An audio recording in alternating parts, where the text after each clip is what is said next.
کون گن سکتا ہے اس کی نعمت؟ اس لیے اللہ پاک نے یہ 3 دولتیں دی ہے، جان، مال اور صلاحیت۔ اس وقت پوری دنیا میں مشرق مغرب جتنی اچھائیاں یا جتنی برائیاں جس راستے سے آئے وہ انہی 3 طاقتوں کے صحیح اور غلط استعمال پر۔ وقت غلط لگا، پیسہ غلط جگہ خرچ کیا ہے جی، اور جو صلاحیت جو سوجھ بوجھ تھی وہ غلط استعمال ہوئی، ساری مصیبتیں، یہ قحط سال جا، یہ بارشوں کا نہ ہونا، اور یہ آپس کی جنگیں، لڑائیاں، اور امن، چین، برکتیں، رحمتیں۔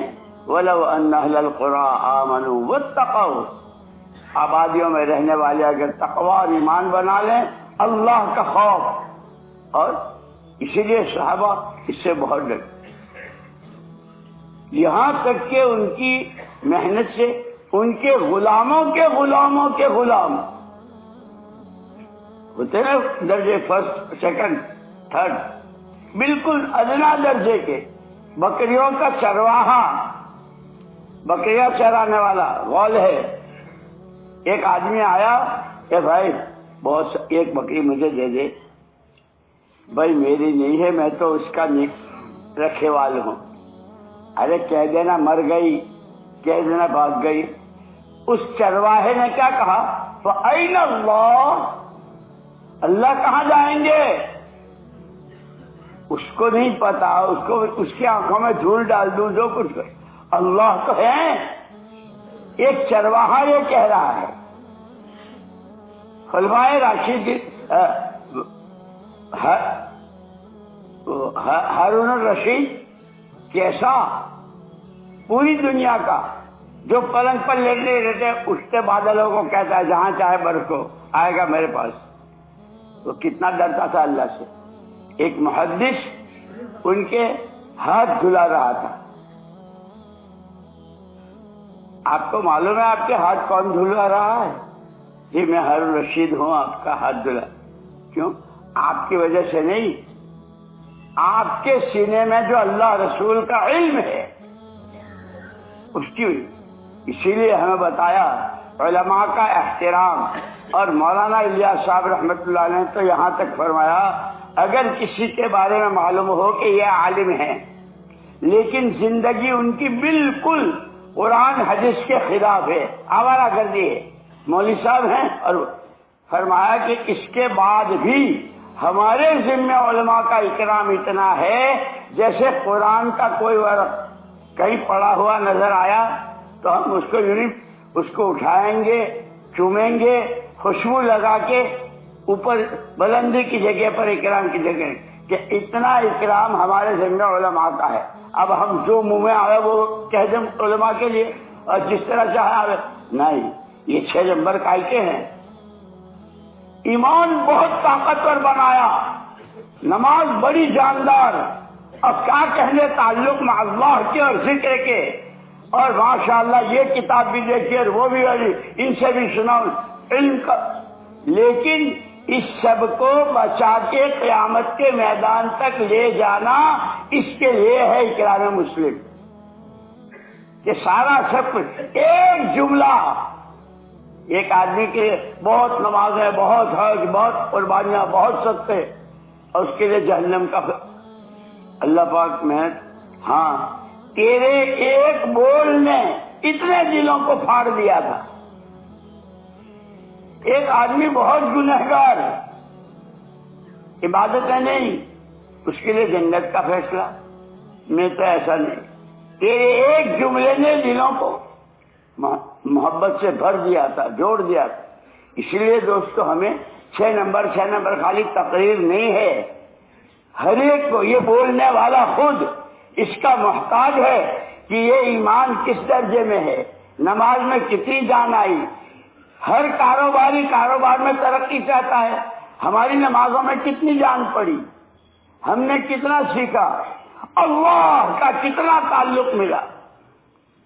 ہمارے ایک مولانا تھے وہاں پڑوس میں، اللہ ان کے درجات بلند فرمائے، کہ قرآن نے 4 صیغے سے تعلق مع اللہ، تقرب الی اللہ، معیت اللہ، نصرت اللہ اور قدرت اللہ۔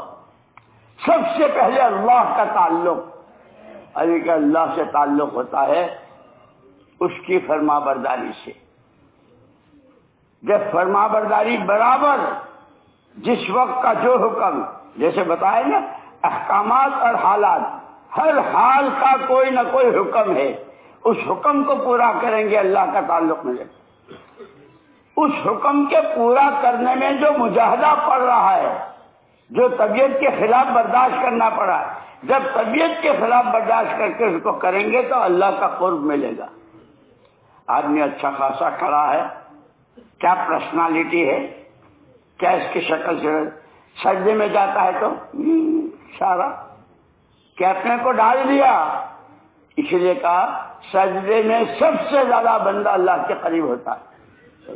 اس لیے بار بار ہمارے حضرت ہم کو توجہ دلاتے ہیں، بھائی فضائل کی کتابیں صرف سن لینے کے لیے پڑھنا بھی ہے، تنہائی میں مطالعہ کرنا ہے، اور پھر اپنے بارے میں خود، جیسے فجر کے بعد عام طور پر جماعت 6 نمبر بیان کرتی ہے، اور پھر اخیر میں وہ بیان کرنے والا کہتا ہے بھائی اشراق کے حج و عمرے قبول کا ثواب اور دن بھر کے سارے کام اللہ بنا دیں گے اگر 4 رکعت شروع میں، یہ کہہ کر کے پھر چلا جاتا ہے، وہ نہیں پڑھتا، باقی سب پڑھتے ہیں۔ اسی لیے یہ ساری محنت خود کرنے کے لیے، جیسے رات کو کہا ہم نے خود سنا، اور حضرت مولانا انعام الحسن صاحب رحمۃ اللہ علیہ ہمارے حضرت جی فرماتے تھے دین اور دنیا کے کاموں میں فرق ہی اتنا ہے، دنیا کے کاموں کا ہو جانا کافی، کارخانہ سیٹ کھولے تو ہی نہیں، نوکر کھول لے، کارخانہ کھلنا ہے کھل گیا، کہ دنیا کے کاموں کا تو ہو جانا کافی، لیکن دین کے کام کا نماز تو خود پڑھنی ہے، روزہ خود رکھنا ہے، زکوٰۃ ہے تو دینی ہے، اور پھر اس کے فضائل کیسے کرے، زکوٰۃ بھی ادا کرنی کچھ اور ہے، صدقہ کرنا ہے کہ اس کی فضیلت۔ ایک صحابی نے تو باقاعدہ گھر میں ایک رسی باندھی تھی، نابینا تھے، کوئی ساحل آتا تھا تو رسی کے سہارے کسی نے کہا کہ آپ اس کو دے دیجئے، تو کسی کو دے دیں وہ پہنچا دے گا، کہ ہاں اللہ کے نبی صلی اللہ علیہ وسلم فرمایا مناولۃ الصدقہ تقی میتۃ السوء او کما قال علیہ السلام، اپنے ہاتھ سے صدقہ دینا آدمی کو بری موت سے بچاتا ہے۔ اور ساری تہجدیں، ساری تسبیحیں، سارے مجاہدے، ساری تبلیغ کے بعد عمر صاحب دعا کرنا اللہ پاک حسن خاتمہ، اس کا راستہ بتایا۔ اس لیے حضرت عمر رضی اللہ تعالیٰ فرمایا کرتے تھے جیسے جیو گے ویسے مرو گے، اور جیسے مرو گے ویسے اٹھائے جاؤ گے۔ اور حضرت شیخ الحدیث صاحب نور اللہ مرقدہ نے فضائل میں فرعون کی چال چلو گے تو فرعون کی موت آئے گی، فرعون جیسی، اور صدیق اکبر کی، عمر فاروق کی، ان کی نقل تو ان کے جیسے جیو گے تو ان کی جیسے آئے گی۔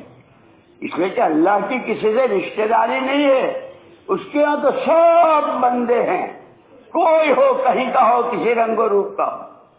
اس لیے سچا بندہ بننا ہے، اور بندہ بنتا ہے بندگی سے۔ اسی لیے کہا بندگی بے بندگی، بندگی بے بندگی شرمندگی، جس بندے پنے میں بندگی ہی نہیں ہے وہ تو قیامت میں خون کے آنسو رلائے گی۔ اور سب سے اونچی صفت جو اللہ کو پسند ہے بندے کی، وہ